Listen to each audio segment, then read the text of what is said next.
नमस्कार दोस्तों, आज की हमारी खबर सुनकर आपको बहुत ही ज्यादा खुशी और गर्व की अनुभूति होगी कि आज हम विश्व की सबसे ज्यादा मजबूत होती अर्थव्यवस्था वाले देश हैं। साथ ही जब से रूस यूक्रेन के मध्य युद्ध शुरू हुआ तब से ही लेकर कहा जा रहा था कि इस युद्ध से भारत में एक बहुत बड़ा आर्थिक संकट आएगा और इस इकोनॉमिक क्राइसिस को रूस यूक्रेन युद्ध की वजह से भारत के लिए संभालना मुश्किल होगा। लेकिन भारतीय रिजर्व बैंक ने इस बहुत ही बड़ी दिखने वाली समस्या को बड़ी आसानी से टाल दिया, क्योंकि रिजर्व बैंक ने सही समय पर उचित फैसले लिए और जिन बड़ी बड़ी रिपोर्टों में दावा किया जा रहा था कि भारत के लिए बड़े संकट की घड़ी है, उन सबको झूठा साबित कर दिया और भारतीय रिजर्व बैंक की इसी काबिलियत को पहचाना सेंट्रल बैंक ने। दरअसल यह एक ऐसी संस्था है जो विश्व के तमाम देशों के सेंट्रल बैंक, जैसे भारत का रिजर्व बैंक है उसी तरह सभी देशों में उनके मुख्य बैंक होते हैं। यह सेंट्रल बैंक उन सब पर नजर रखता है, ये देखते हैं कि कौन से देश का बैंक सही से काम कर रहा है और कौन से देश का नहीं। इसी आधार पर यह परफॉर्मेंस रिपोर्ट तैयार करते हैं, जिसमें देखा जाता है कि किस देश ने सबसे ज्यादा अच्छा परफॉर्म किया और किस बैंक के गवर्नर ने सबसे अच्छा काम किया। और उसी आधार पर दो तरह के अवार्ड दिए जाते हैं। पहला award governor of the year व दूसरा central bank of the year. इसमें विश्व के तमाम देशों के सेंट्रल बैंकों व उनके गवर्नर को देखा जाता है। इस अवार्ड को सेंट्रल बैंकों के ऑस्कर के रूप में जाना जाता है। बैंकों को लेकर इससे बड़ा दूसरा कोई अवार्ड नहीं है। इसीलिए हर साल जब इसके विनर की घोषणा करने का समय आता है तो पूरे विश्व की नजर इस पर होती है। और आज हमारा इस पर बात करने का कारण भी बहुत महत्वपूर्ण है, क्योंकि कुछ ही समय पहले इन दोनों अवार्ड की घोषणा की जा चुकी है। और आपको जानकर अत्यधिक खुशी व गर्व महसूस होगा कि भारतीय रिजर्व बैंक के गवर्नर शक्तिकांत दास को गवर्नर ऑफ द ईयर चुना गया है। दुनिया भर के सेंट्रल बैंकों के गवर्नरों में भारत के रिजर्व बैंक के गवर्नर ने इस साल सबसे बेहतरीन काम करके दिखाया है। सेंट्रल बैंक ने इनके जीतने का जो कारण बताया है वह है इनके द्वारा महंगाई को कंट्रोल करना। पिछले एक साल की परिस्थितियों को देखें तो युद्ध के कारण जहां पूरे विश्व में महंगाई आसमान छूने लगी थी, कच्चा तेल $100 के पार चला गया था,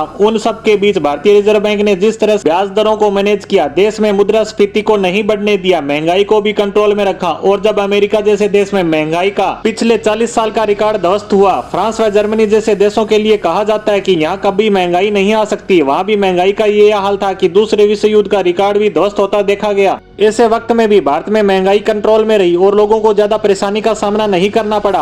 और इनके पीछे थी भारतीय रिजर्व बैंक के गवर्नर शक्तिकांत दास जी की पॉलिसियां, और इन्हीं पॉलिसियों के कारण इन्हें गवर्नर ऑफ द ईयर का अवार्ड मिलने जा रहा है। यह क्षण भारत के लिए बहुत ही महत्व रखते हैं। भारत के आज तक के इतिहास में यह अवार्ड हमें 2 बार मिला है, एक बार अभी और एक बार पहले 2015 में रघुराम राजन के गवर्नर रहते यह अवार्ड भारत को मिला था। अब बात करते हैं कि central bank of the year का अवार्ड किसे मिला है, तो वह है यूक्रेन का सेंट्रल बैंक। इसको मिलने का कारण युद्ध जैसी परिस्थितियों में इन्होंने अपनी अर्थव्यवस्था को चलाए रखा, साथ ही अपनी अर्थव्यवस्था को पूरी तरह से तबाह होने से भी बचाए रखा। वहीं युद्ध शुरू होने के बाद से ही पूरे विश्व ने पैसे से यूक्रेन की काफी ज्यादा मदद की, जिसे वहां के सेंट्रल बैंक ने अच्छे से मैनेज किया और किसी तरह के भ्रष्टाचार को नहीं फैलने दिया। और इसी के दम पर इन्हें central bank of the year का अवार्ड मिलने जा रहा है। सेंट्रल बैंक के अवार्ड को लेकर हमारी आज की पोस्ट को यहीं समाप्त करते हैं। धन्यवाद।